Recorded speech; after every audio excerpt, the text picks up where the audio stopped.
ಕೆಲವರಿಗೆ ಕನ್ಫ್ಯೂಷನ್, ಇವರು ಯೋಚನೆ ಮಾಡಿ ಹೇಳಿದ್ರು ಏನು ಅಂತ, ತಪ್ಪೇನಿಲ್ಲ.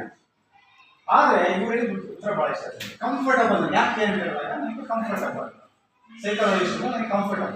ನಿಮಗೆ ಯಾವುದು ಕಂಫರ್ಟಬಲ್, ಯಾವುದು ಖುಷಿ ಕೊಡುತ್ತೆ, ಏನು ಮಾಡಿದ್ರೆ ನಿಮಗೆ ಸಂತೋಷ ಸಿಗುತ್ತೆ, ಅದು ನಿಮ್ಮ ಗುರಿ ಆಗುತ್ತೆ. ಅವ್ರಿಗೆ ಸೈಕಾಲಜಿಸ್ಟ್ ಅಂದರೆ ಗುರಿ ನನಗೆ ಖುಷಿ ಇದೆ ಅಂತ.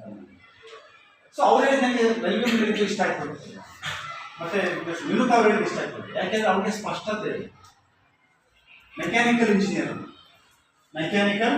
ಸೊ ಏಮ್ ಅಲ್ಲಿ ಸ್ಪೆಸಿಫಿಸಿಟಿ, ನಿರ್ದಿಷ್ಟತೆ ಇದೆ. ಇಂಜಿನಿಯರ್ ಅಂದಾಗ ಯಾವ engineer, hundreds of branches engineer, hundreds of branches. ಯಾವುದು? ಸೊ ಏಮ್ ಅಂತಂದಾಗ life aim is most important. So let's come, there are three types of aims. One is long term aim, mid term aim and short term, immediate aim.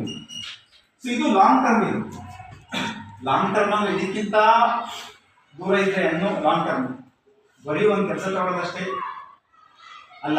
Long term ನಾನು ಹೇಳಿದ್ನಲ್ಲ, ಜೀವನದ ಕೊನೆಯವರೆಗೂ ನಿಮ್ದೇನು ಅಂತ